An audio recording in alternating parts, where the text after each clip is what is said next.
তিফিল নামে এক জাহান্নাম ছিল। আল্লাহ রাসূলুল্লাহ সাল্লাল্লাহু আলাইহি ওয়াসাল্লাম এই হাদিস বর্ণনা করেন, এ দুনিয়ার মানুষ তোমরা শুনো, তোমরা ভালো করে জানিয়ে রাখো, এমন এমন মানুষ দুনিয়া থেকে অতিবাহিত হয়েছে যারা নিজেকে গুনাহ থেকে ফিরায় রাখছে। নিজেকে গুনাহ থেকে ফিরায় রাখার কারণে ওই দিন আল্লাহ তাআলার জান্নাতে সে চলে গেছে। হাদিসে আছে তিফিল নামের এক জাহান্নাম ছিল। ওই তিফিল নামের জাহান্নাম সে অত্যাচারী ছিল, সে অনেক দরিদ্র ব্যক্তি ছিল। এমন এক ব্যক্তি ওই তার রাজ্যের মাঝে তার কাছে গিয়া বলতেছে, আমি তো অনেক অভাব বলে আছি, আমার সন্তানেরা খানা পিনা পাচ্ছে না, আমার সন্তানেরা খাবার ঠিক মতন খাইতে পারতেছে না, আমার সন্তান তো অনাহারে ভোগ করতেছে, আমাকে কিছু টাকা দেন, যে টাকা দিলে আমার সন্তানদেরকে খাওয়াইতে পারবো। কিন্তু ঘটনা করে ওই জানেন ওই মহিলাকে টাকা দেয় না। মহিলাকে বলতেছে, তুমি যদি আমার সাথে দেহ বিক্রি করতে পারো তাহলে আমি তোমাকে টাকা দিব। কিন্তু এমন একটা জমানা ছিল যে জমানায় সে অন্য কারো কাছে টাকা পাই নাই। এমন তার কারণটা তার এমনই ছিল, জটিল ছিল। তার সন্তান যখন ঘরে যায়, সন্তানের কাছে মুখের দিকে তাকাইলে মা আর সহ্য করতে পারে না। তখন আবার জালেমের কাছে গেছে, ওই জালেম বলতেছে, তোমাকে তো আমি বলে দিয়েছি তুমি যদি আমার সাথে দেহ দিতে পারো তাহলে আমি তোমাকে পর্যাপ্ত পরিমাণ তোমাকে খানা দেওয়া দিব, আর ওই খানা নিয়ে তোমার সন্তানদেরকে খাওয়াইবা। ওই নারী শেষ পর্যন্ত সে আর কোনো দিক না দেখে, আর কোনো কিছু না পাইয়া শেষ পর্যন্ত ওই জালেমের কথায় রাজি হয়ে গেছে। ওই জালেমের কথায় রাজি হয়ে যাওয়ার পর নীরবে নিরালাই যখন ঘরের ভিতরে যখন ঢুকছে, ওই জালেম দরজা জানালা বন্ধ করে দিয়েছে। বন্ধ করে দেওয়ার পর ওই নারী যখন কাপড় উলঙ্গ করে ফেলেছে, যখন সারা শরীর থেকে বস্ত্রহীন করে ফেলেছে, তখন ওই নারীর দিকে ওই জালেম তাকাইয়া দেখে ওই নারীর চক্ষু দিয়া অশ্রু বের হইতেছে। ওই নারীর দিকে তাকাইছে, নারীর চক্ষু দিয়া কান্না করতেছে। ওই নারীকে বলে, যাও নারী তুমি কেন কান্দ? আমি কিন্তু তোমাকে পর্যাপ্ত পরিমাণ তোমাকে ধন সম্পদ দিয়া দিব, তুমি কেন, তোমাকে কোন কান্দো কেন, তোমাকে কোন জিনিসে তোমাকে কাঁদাও?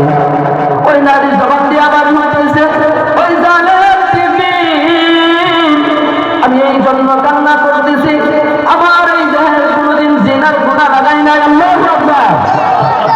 আমার এই দেহের মধ্যে কোনোদিন জিনার গুনাহ লাগাই নাই। আমার ভয় হইতেছে, আমি যদি আজকে যদি এই জিনা করার পর যদি আমার মৃত্যু হয়ে যায়, তাহলে আমি আজকে যদি মারা যাই ওই জিনা করার পর আল্লাহর দরবারে এমন অবস্থায় আমি উপস্থিত হইতে হইবে যে জিন্দিগির মাঝে যে দেহ নিয়ে উপস্থিত আল্লাহর দরবারে হব, ওই দেহটা এমন দেহ যে আজকে তোমার সাথে জিনার মৃত্যু হয়ে ওই জিনার গুনাহ দিয়ে আল্লাহর দরবারে দাঁড়াইতে হইবে।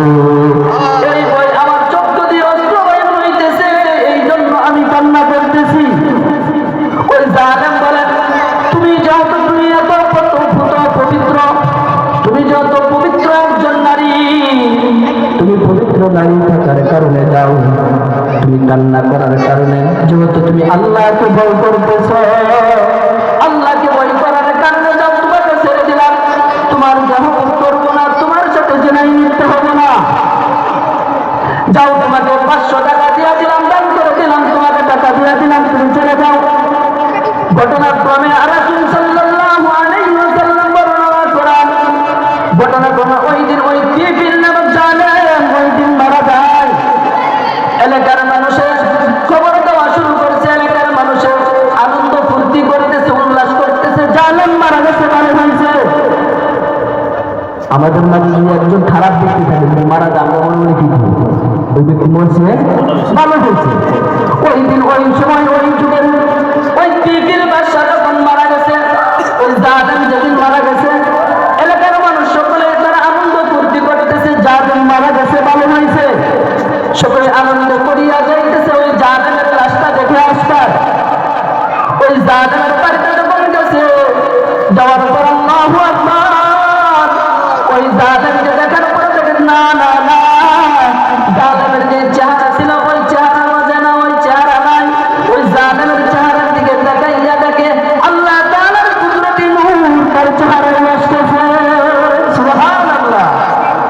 আল্লাহ তাআলার কুদরত নূর তার মাঝে কি করতেছে?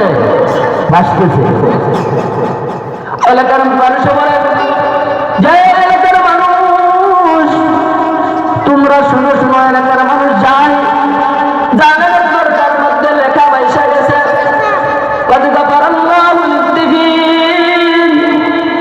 আল্লাহ বলেন এলাকার মানুষ তোমরা টিফিনকে গালি দিও না, তোমরা টিফিনকে পকাদারি করিও না, টিফিনকে গান বন্ধ করিও না। কারণ যেই টিফিন আগে ছিলাম জানেন, যেই টিফিন ছিল আগে গুনাহগার, ওই টিফিন আজকে ওই টিফিন নাই। ওই টিফিন নিজেকে গুনাহ থেকে বাঁচানোর কারণে ওই টিফিনকে আল্লাহ তাআলা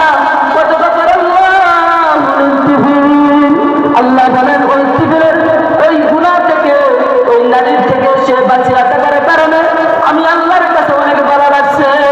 আমি আল্লাহর কাছে ভালো লাগার কারণে আমি আল্লাহ ওই টিফিনের সমস্ত গুনাহ খাতাগুলি মাফ করে দিলাম। সুবহানাল্লাহ।